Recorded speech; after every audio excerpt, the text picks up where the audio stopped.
parce que ci live yi da ngay gis Gambien yi di yéeg. mais ñooñu mën nañu apporter lu parce que bees c'est la même sociologie. mais li intéressant mooy ñu war ko jàngat. mooy nga xool ku mel ni Adamo ku mel ni Awouskiti ku mel ni Californie boobu nga wax. ni muy traité affaire bi ak ku mel ni Ngone Saliou par exemple nga xam journaliste la. mën na def investigation mën na jéem a sàcc. xool lan moo xew ci rapport police procès verbal ak yooyu noonu. ku mel ni Fall Ndiaga xaw ma. de la Sen TV. moom tamit gis naa ko mu ciy def li soo jëlee ñaar yooyu. après nag am na un troisième cas. koo xamante ne moom il est à mi-chemin sur les deux c'est notre ami. xam nga lu ma la wax. donc mais dafay intéressant. non mais quand même. non il faut faire ça notre ami et j'ai été agréablement surpris parce que. liggéey bi muy def xam nga su fekkante ne ku nekk spéculation bi su bëree dafay baax mu am koo xamante ne xam nga ko xam nga sérieux xam nga ni mu nekkee à cheval sur l'éthique sur yooyu noonu waaw justement mais au-delà liggéey bi muy def li ci am solo mooy dafay restituer par exemple da ngay gis ci live am ku ne kii li mu wax yëpp ñëpp wax nañ ko waaw mais ñëpp dajale wuñ ko mu nekk ay sources yu wóor yu xaw a wóor mu jox ko nit ñi ñu téye ko parce que léegi nag li am solo mooy le dafa war a am une rupture paradigmatique ci la gestion de l'information dans ce pays là et loolu noonu régime bi bokk na ci li ñu war a indi waale mënuñ nekk gis nga dëkk bi ay mbir mënuñ ci xew ñu toog bàyyi ñu comme ni ñu ko doon defee ci li weesu il faut ñu xam ni léegi nit ñi toll nañ foo xamante ne soo leen joxul luñ téye dañ koy dem outil par des moyens détournés. et dafay am ay victimes collatérales yoo xam ne dañ koy créer. mais est-ce que wax nañ ñi nga xam ne dañ leen jaawale am nañu dem ba xalaat ne peut-être yii bu amatee sax ñu def ay restrictions ci côté réseaux sociaux yi parce que. mais dina compliqué parce que du entrave mais Adamo nekkul Sénégal wala boog xaw ma ndax mi ngi Sénégal mais mën na bañ a nekk Sénégal. c'est-à-dire que réseaux sociaux yi ñi koy taal da ngay gis plus de 100 live. am na ñaata nit ñoo ci nekkul Sénégal te dañ ciy wax kenn mu leen ko teree wax. suñ defee restriction réseaux sociaux yow nga jaar nu mu tudd affaire kii yooyu. plateforme yooyu nga xam ci la ñuy jaar pour échapper aux restrictions. parce que après da ngay rëcc c'est-à-dire que c'est très compliqué ñoom ñoo war a jël les devants. par la police. le directeur de la police nationale génn ne cas am na lii ak lii ak lii. ñi ngi def enquête fii lañ ci toll. parce que quand même. boo defee restriction aussi gars yi def recours au VPN. xam nga heureusement que li xew. soo seetloo police ni mu def. la police s'est un peu servi sax de la clameur publique pour mën a gérer yenn affaire parce que heureusement que gendarmerie jàpp kenn ki à Touba. Effectivement. mais sinon dañ doon gêner totalement parce que kooku ñu jàpp moom moo xaw a libérer la police. ñu foog ni jàpp nañ ki rey jàpp nañ donc affaire bi jeex na. police mën a continuer moom def ses enquêtes am na ñu mu jàppoon avant yooyu yëpp di xew. am na ci piste yu mu nekkoon yu leer. mais au jour d'aujourd'hui. mais ils auraient pu gêner le travail de la police. Tous les 7 suspects sont entre les mains de la DIC. c'est bien cela. bon d'après ce qu'on nous a dit après on ne sait pas fii 7 yooyu rek la yam wala. 6 moo nekkoon entre les mains de la DIC. waaw il restait un 7e suspect. bu ñuy recherché est-ce que téyewuñ ko. si jàpp nañ ko waaw jàpp nañ ko waaw. il est entre les mains de la DIC. donc les 7 suspects sont entre les mains de la DIC. tey lañu am retour de parquet jógee parquet bu Pikine dem fanaaniwaat ci commissariat. dañu am retour de parquet. oui dañu am retour de parquet. donc c'est la dernière information bi ñu ci am. donc en tout cas information yi mi ngi noonu ça fuse de partout. mais comme ni nga wax am na ci ñoo xamante ne. non il faut que le procureur di def de manière périodique. ay conférences de presse sur chaque dossier. il faut que c'est-à-dire que il faut que. waxuma sax procureur rek. mais régime bi laa wax ci gestion wu dëkk bi. il faut que ñiy taxaw su dara xewee ñu wax. na nekk un point de presse parce que fii kenn defatu fi conférence de presse sax. mais point de presse de 30 minutes que lem say bagage dem. nit ñi am lu ñu téye bañ a spéculer. spéculation yi day créer des dommages collatéraux. point de presse dama koy bañ ci procureur parce que mos naa dem benn conférence procureur baaxum. keroog xaw tuut ma xaw a def benn buruxlu de parce que question bi ma ñor laa yóbbaale woon. waaw mën na nekk mais déjà su defee point de presse rek. jox nañu dara. c'est ça. une voix autorisée wax na lim bañ ñu communiquer kenn yeggu ci mais jox nañu dara loo xamante ne dina dalal xelu nit yi ñu toog seetaan. mais affaire bi am na ñoo xamante ne perte nañ seen doom. ñu ngi ciy wax ay waxu góor jigéen. est-ce que am na ci est-ce que amu ci c'est des spéculations loolu deuxième assassinat la ci ñooñu. dafa mel da nga rey sañ doom rayaat ko. di ci wax ay c'est-à-dire que ay affaire drogue yooyu yëpp mën na cee ñàkk. su te xëy na amu ci. donc suñ teeloon addu rek dina tax ñooñu ñëpp doonuñu am lu ñu wax nañ toog jàpp seen ñaar. parce que wax ba ñu wax et su boobaa nag suñu waxee ku dem jël le contresens de ñoom fi ñu wax mais kooku visiblement da ngay gérer l'enquête dañ lay poursuivre. entrave boobaa entrave lay nekk. bien sûr entrave à l'enquête donc vraiment mi ngi noonu kon ni ma ko waxee sànq.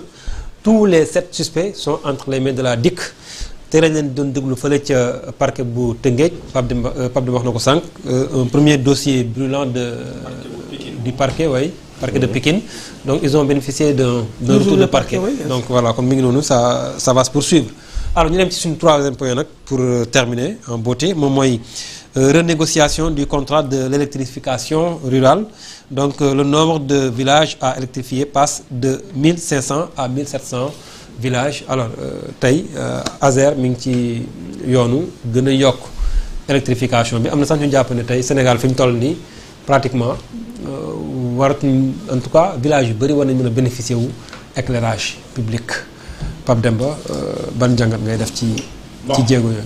kii nag sëriñ bi soo bëggee xam un peu Macky Sall. tam damay faral lu ma koy toon ñu bëri ñu bëri ñëw nañ dama ko compte.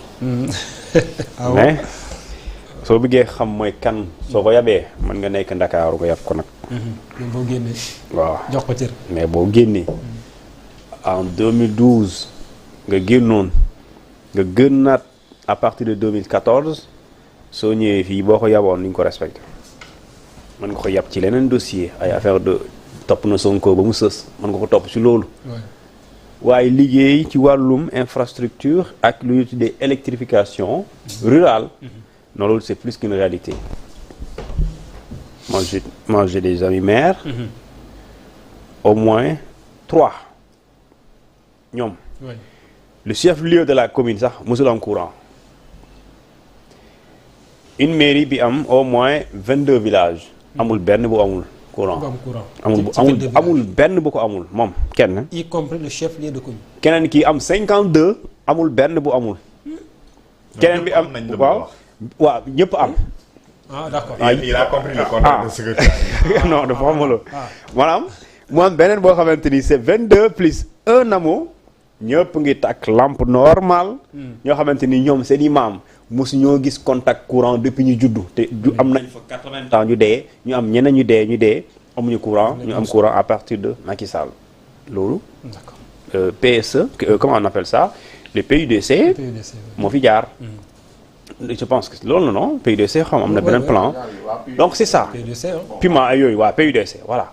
donc loolu boo demee ba nga def ce qu'on appelle l'accès universel à l'électricité nga dem ba rural nga def électrification rurale mooy yéen gis nañu ne dañ leen fàtte woon pourtant fii yi dañuy romb seen dëkk yi tiim leen waaye mosoo leen gis courant léegi loolu jeex na dañ koy wàccee seen dëkk yi mu dugg ci gox yi gën a sore.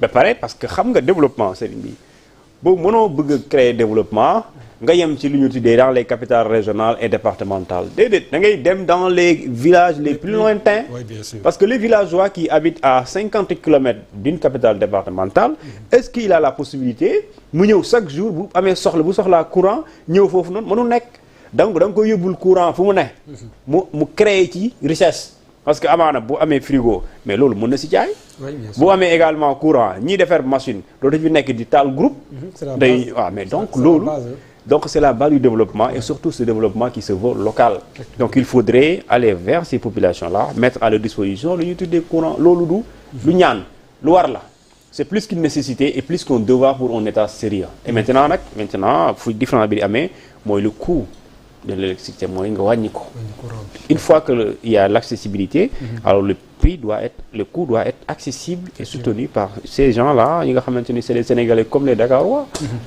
alors Abdou Khadre dégg nga Pape Demba ñëw na ci justement les efforts que le régime sortant a consentis sur l'électrification rurale est-ce que jàpp nga ne le nouveau régime am na droit def moins que ça ci wàllum courant ci kaw gi surtout. waaw xam nga kii bi contrat bi. contrat d'électrification bi. am na information bu ma ci balancé sax sànq Paldi. parce que il paraît que gis na nouveau DG mi. il paraît que affaire bi dafa amoon problème sax ci biir problème bu ci amoon. parce que entreprise espagnole bi géré woon affaire bi. oui amoon partenaire am bu nekkoon Sénégal. partenaire bi am na lu mu jotoon a encaissé ci marché bi. à coût de 36 milliards.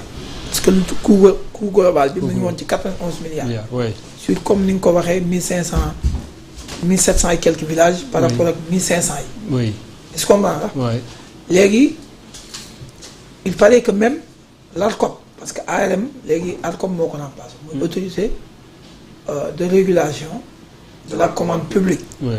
ñoom dañoo opposé woon à ce que entreprise espagnole bi yore affaire bi. mais teewul DG bi aussi dafa mel ne dafa ignorer li ARCOP boobu wax. ce qui signifie que le nouveau DG. waaw c'est-à-dire on parle de renégociation. c'est-à-dire les gens là souvent quand ils disent faut dire renégociation rek on suppose que la fa nekkoon dañ leen a nax wala baaxul.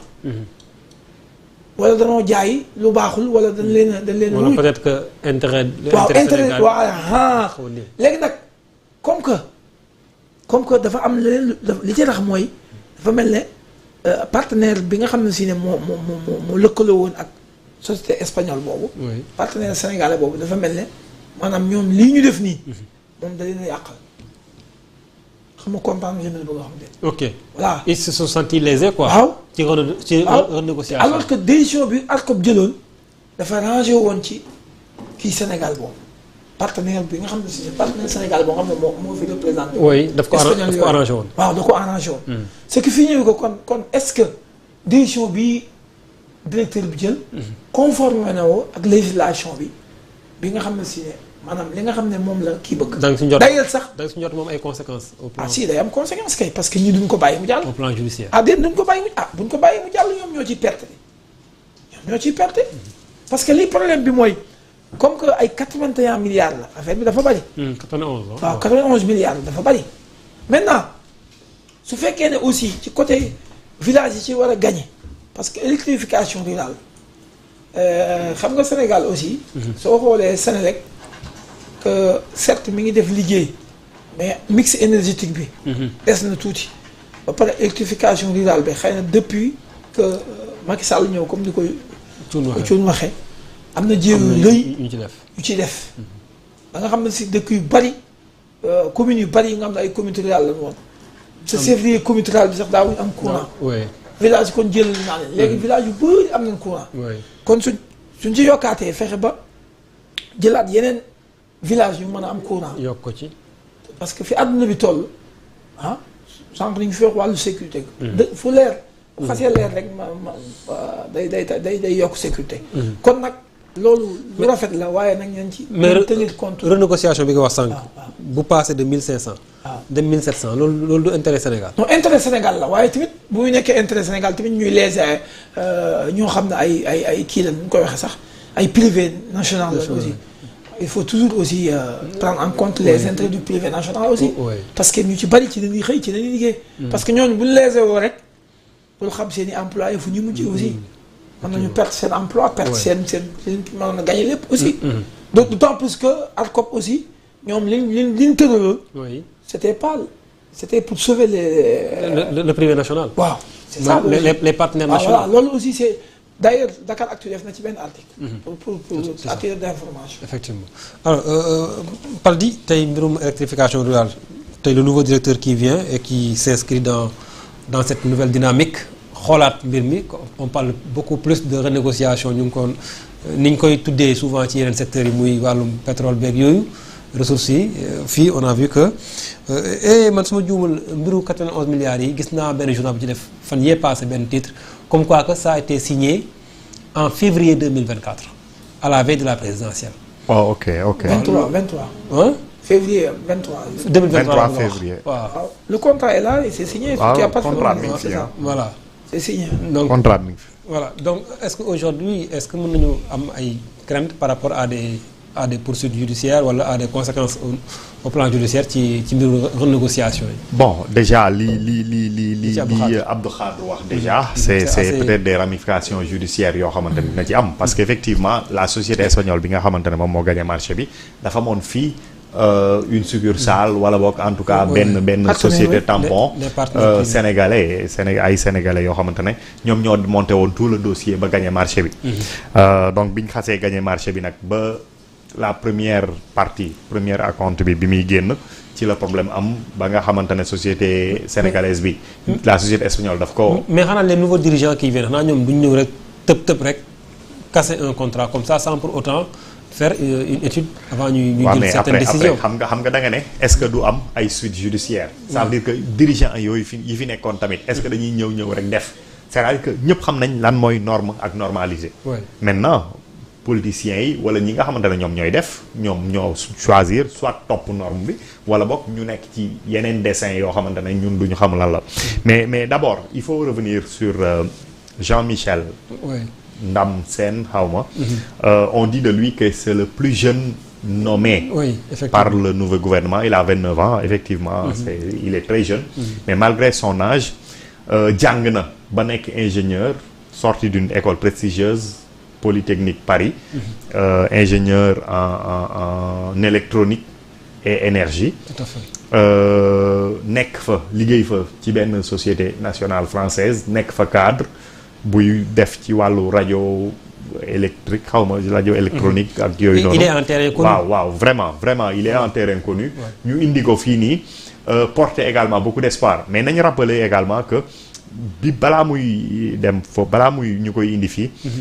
adhéré woon na Pastef. Tout à fait. dafa bokk ci Ngagne Demba Touré ñi muy wax ni ñoom lañu war a jox affaire yi ñuy gérer.